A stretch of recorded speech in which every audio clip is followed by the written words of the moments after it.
The air hums with the sounds of a world both familiar and alien. Herds of ancient elephants roam, and saber-toothed cats stalk in the tall grass. And here, among them, are our ancestors, Homo habilis, the handyman. They weren't the strongest or the fastest, but they were clever. They were tool makers, innovators, survivors. They lived in tight-knit family groups, sharing food, caring for their young, and looking out for one another against the endless dangers of this prehistoric wilderness. They were the first sparks of the ingenuity that would one day define our species. But on this particular day, in this specific corner of the Pliocene epoch, they are not alone. Something has fallen from the sky. A vessel not of this world and its lone occupant is about to discover that the biggest threat on Earth is unto the lions or the hyenas, but something far more ancient and insidious. Our story focuses on a small clan of Homo habilis, led by a wise elder we'll call Kale. He's seen many seasons. And his hands, though scarred, are skilled at shaping stone into sharp-edged tools. His family includes the young and curious Una, always watching, always learning. Their life is a constant rhythm of foraging for roots and berries, scavenging what they can, and always keeping a vigilant watch. Danger is a constant companion. A rustle in the grass, a shadow in the distance, it could mean the end. Their greatest asset is their community. They communicate through a complex series of gestures, grunts, and calls, a language of survival that binds them together. They huddle together at night for warmth and protection, their small fire a beacon of defiance against the immense dark wilderness.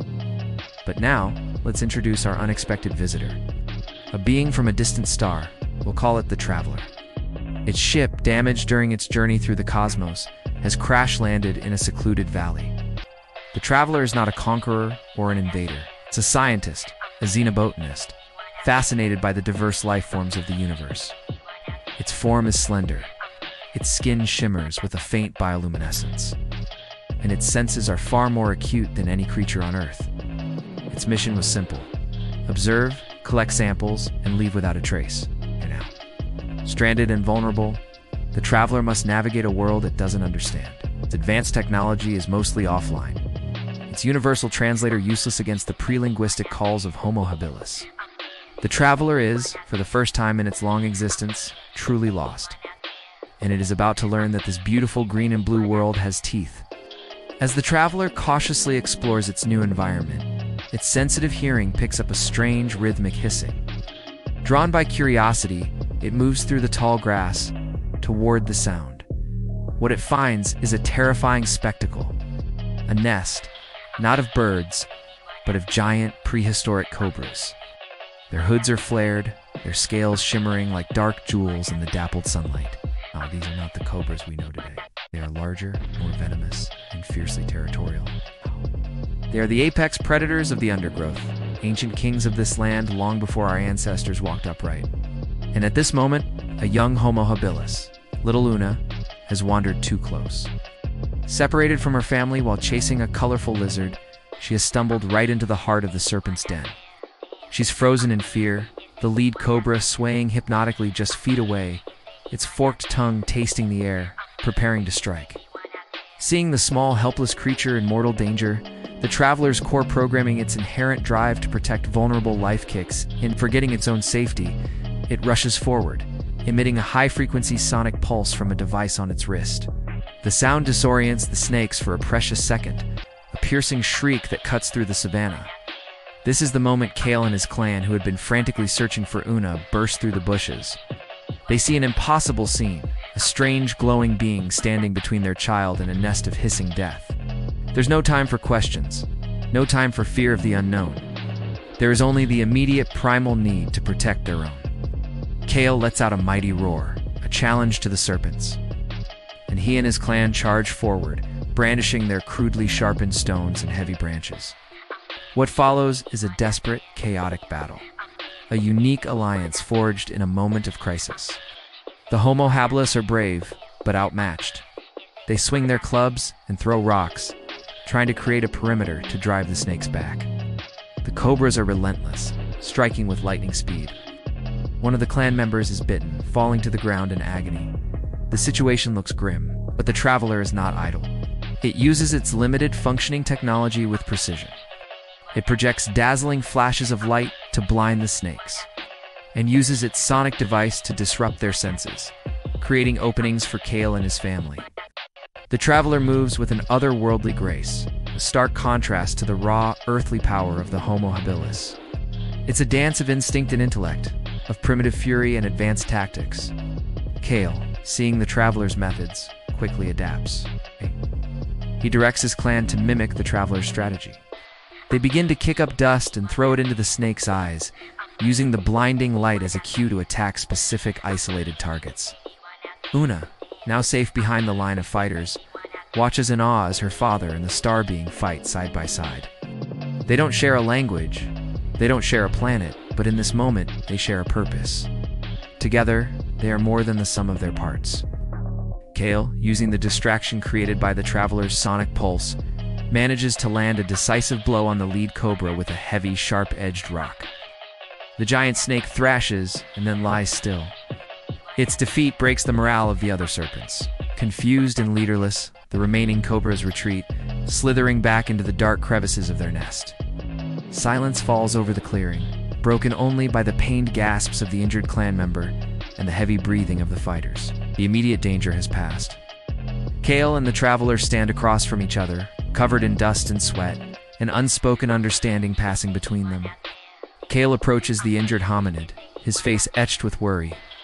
The venom is working fast. The traveler, observing this, approaches cautiously. It scans the bite wound with a medical device, and after a moment of processing, synthesizes a poultice from its own limited supplies, mixed with some local plants it had already analyzed. It gestures to Kale, offering the glowing green paste. There's a moment of hesitation. Kale looks at the strange being, then at his dying clanmate, and then makes a decision. He trusts. He nods, and allows the traveler to apply the antidote. Slowly, miraculously, the injured hominid's breathing steadies. The fever recedes.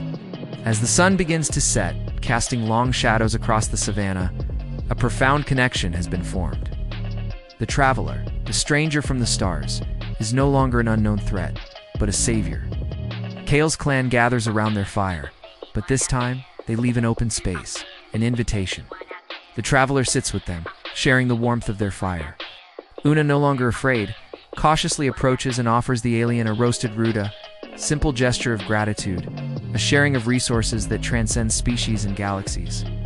The traveler accepts, understanding the significance. It realizes that intelligence isn't just about technology or cosmic travel. It's also about community, courage, and the willingness to help another being in need. In the flickering firelight, surrounded by our ancient ancestors, the traveler begins to repair its ship, but it is no longer in a hurry to leave. It has found the most fascinating subject in the universe, right here, in the heart of this small, brave family. This encounter, hidden from history, becomes a quiet turning point. The traveler spends a short time with the clan, subtly sharing knowledge, not through words, but through demonstration. It shows them how to find cleaner water sources, how to better preserve food, and even helps them refine their tool-making, introducing concepts of leverage and sharper edges. It doesn't give them lasers or spaceships. It gives them small nudges, planting seeds of innovation that will help them survive and thrive. And in return, the Homo Habilis teach the traveler about family, about loyalty, and the fierce, beautiful tenacity of life.